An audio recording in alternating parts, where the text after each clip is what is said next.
We think that this can really help, and we want to know. A smartphone app being developed here in San Diego could be the answer to COVID-19 contact tracing, how it silently works when you're out and about. Mini lungs being created in San Diego labs. The key coronavirus question the scientists hope they can answer. And the local school getting ready to reopen its doors without masks or social distancing requirements. ABC 10 News at 6 starts now.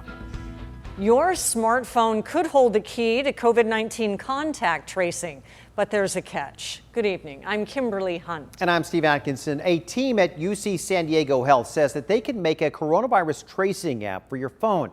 Similar apps are already being used all around the world.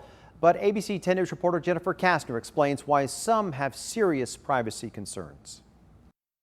It's powerful new virus tracing technology, but not without controversy. On Tuesday, ABC 10 News spoke to UC San Diego Health's Chief Information Officer, Dr. Christopher Longhurst, about a COVID-19 contact tracing app he's offered to develop and study for San Diego County. From a University of California standpoint, we're comfortable endorsing this as an appropriate means of helping control this pandemic more quickly while preserving privacy of our citizens. He says the app would look a lot like Canada's, which was released Friday. Using a tool created by Apple and Google, it produces random codes and uses Bluetooth to ping other users' phones and share these codes when two people are physically close to each other. So the idea is that if I were diagnosed with COVID, I would then be given a code and I could voluntarily opt in, put that code into my exposure notification app, and that would let other people know who had been near me that they might have been exposed and should be tested. In what situations could this be more effective than using human contact tracers? So contact tracing is a methodology that's been around for 50 years, and we've used it for sexually transmitted infections and other outbreaks. It works really well when you're talking about who you might have been intimate with. It's much harder when you're thinking about who did you breathe air with. And there's limits to the ability of people to actually contact those folks. If this could be so effective, why isn't San Diego County implementing this technology? So our partners at San Diego County Public Health have been very enthusiastic about embracing this new technology, but the Apple-Google API can only be used by state public health agencies. So we're dependent on the state of California approving this to move forward. Countries like Great Britain and Ireland are moving forward. The U.S. has been slower, which Dr. Longhurst attributes to privacy concerns, but says the program protects anonymity and doesn't track location. We've really closely evaluated this technology, and we believe that the privacy-preserving goals have been met.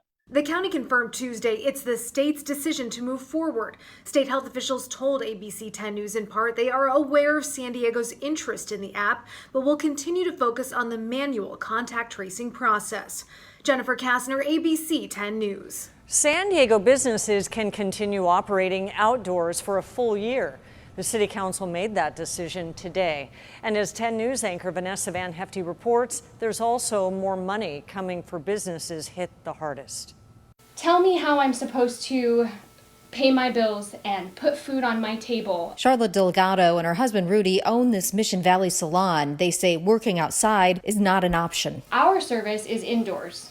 I can't operate outside. The San Diego City Council extended what has been a lifeline for restaurants to operate outside. Now other businesses like salons, gyms, nail salons, massage establishments, and churches were given the green light to do the same. But Delgado, who operates a single suite salon, says she should be able to work inside. Our plan is to get loud and talk to people. In this stack of papers, she's applied for every loan and grant possible, but says she's turned up nothing, and the bills are stacking up in a household unable to work. It's devastating. We've gone from being a productive, busy, full-time stylist duo to nothing. Family-owned CrossFit Unsung says working outside was its only way to survive when other gyms have folded. Being closed for 3 months already this year, being outdoors is pretty much the only thing that's going to allow us and a lot of other businesses to make it through all this. The city today also reallocating $700,000 to aid small business, each grant ranging from $1,000 to $5,000. But for the Delgados, it won't be enough. Help me survive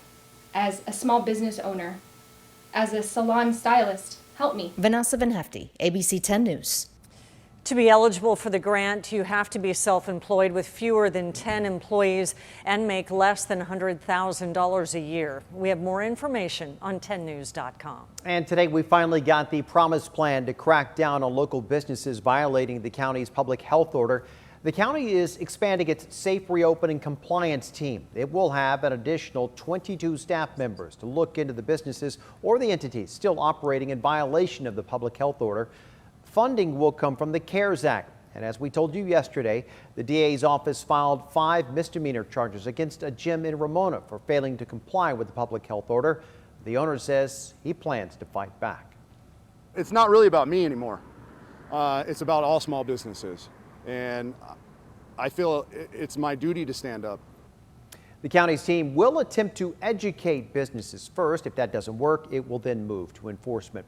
And here are the latest numbers. The county reported 290 new cases today. That brings our total to 30,500. There were 3 new deaths as well. That brings that total to 568. The U.S. Census Bureau will end its counting efforts on September 30th. A month earlier than previously announced. Originally, the count was supposed to end in July, but back in April, it was extended to October 31st to help census takers accommodate for social distancing during the pandemic. And now the Census Bureau says that will end a month earlier. The census determines the federal funding that goes to under-resourced areas. And in places like City Heights, the stakes of an undercount, especially during a pandemic, could not be higher.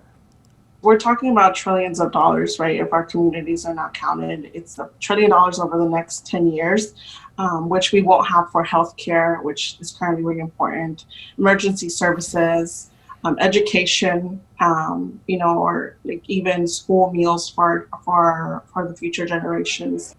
Starting next week, census takers will visit homes that haven't responded yet. San Diego scientists are growing mini lungs to see how coronavirus affects people from different backgrounds.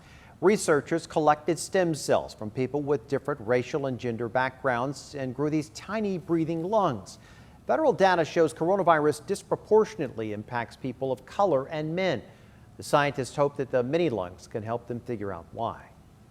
What they're finding is the patients that are the sickest, there's this lung disease that patients end up on the ventilator, and it's called ARDS. And those patients that end up with ARDS and get really sick and need hospitalization as well as ventilator support are people that come from various ethnic backgrounds, mainly Latino and African American as well. Researchers are also planning to look at how COVID-19 may impact many brains. The DMV continues to expand its online services. Commercial driver's licenses can now be renewed on the DMV website. Until now, that had to be done in person. The DMV is recommending people use its website as much as possible to avoid the crowds at local offices. And you can get the latest coronavirus information and track cases by zip code on 10news.com. It's now just after 4 in the morning in Beirut, where a massive explosion has killed more than 70 people and injured thousands more. Is that a bomb? Oh my God! The blast flattened most of the city's port, damaging buildings and sending a giant mushroom cloud into the sky. A Beirut security official said the blast was caused by highly explosive materials that had been confiscated. But President Trump now is saying the generals that he is speaking to believe it was an attack. Seems to be, according to them, they would know better than I would, but they seem to think it was a attack. It was a bomb of some kind, yes. Israel denies having anything to do with the explosion. The Navy has located human remains in the wreckage of that amphibious assault vehicle that sank off the coast of San Clemente Island. 7 Marines and 1 sailor, Navy sailor, they were presumed dead after the training incident last Thursday. 1 Marine was pronounced dead at the scene. 7 Camp Pendleton Marines survived. The vehicle sank nearly 400 feet. The Navy says it plans to begin raising the vehicle from the sea floor at the end of the week. The cause of the accident is still under investigation. A man accused of killing a woman in Carlsbad 33 years ago pleaded not guilty today to murder and rape. Julia Hernandez Santiago was found dead on Alga Road back in 1987. And this past March, deputies arrested James Kingery on unrelated charges and took a DNA sample from him. They say that sample matched evidence found at the murder scene. Kingery is being held on $2 million bond. We have an ABC 10 News follow-up. Today, the county voted to develop plans for providing health care for jail inmates, both in-house and outsourcing it. Sheriff Bill Gore supports looking for ways to save money on inmate medical care. We showed you yesterday how Supervisor Nathan Fletcher spoke out against outsourcing it for a for-profit company, that is. Today's vote directs Health and Human Services to develop plans for both options, which will be reviewed by the sheriff.